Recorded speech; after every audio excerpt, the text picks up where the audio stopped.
looting an acceptable form of protest? Looting and protest, two completely different things. This is also not protest.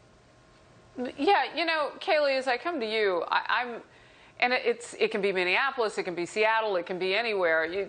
There is a preachy crowd in America that says, oh, you got to sit down and kumbaya and do all of that.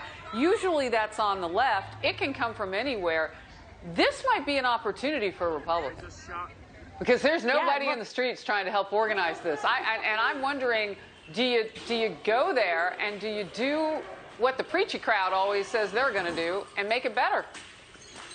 Look, this should be called out. I've been to a damaged area of our country after a riot, Kenosha. I went there with President Trump and saw a business literally grazed to the ground, a family business. It's devastating in these communities. I've also seen a media that ignores it when it happens and sometimes even enables it. When you have individuals like Chris Cuomo saying, where does it say that protests have to be peaceful? Well, I'll give him an idea.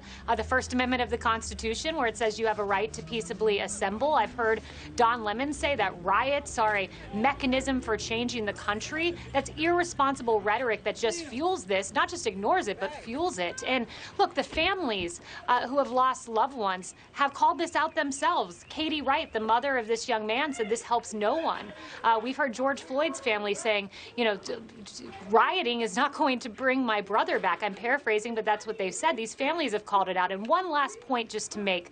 This comes in the context where in New Mexico, we've lost a police officer. And of course, we're waiting for all facts to come out in every situation. But in that instance, there's a video of this police officer being gunned down. And I just want to take a moment to say his name. His name is Darian Jarrett, because we never, ever recognize the names of police officers who have fallen. He was 28 years old, a salutatorian, a family man, a father of 3, and had a little one on the way. Darian Jarrett is a hero, and that's most of our police officers in this country. Yeah, you know what? I do want to pause for a second. We looked at this last hour, but there were 2 other incidents, too. In Long Island, New York, an officer is fighting for his life today after being stabbed by a drunk driver during a traffic stop on Saturday night. And just today in Georgia, multiple police officers were shot during a police chase. It's unclear how serious those injuries are at this time, but as I promised the viewers last hour, we'll continue to update everybody on this. There is a flip side to what we see in law enforcement throughout all of this, and that is they continue to do their jobs, and what they do has become complicated and more dangerous along the way. Emily, we know from our own town halls on Fox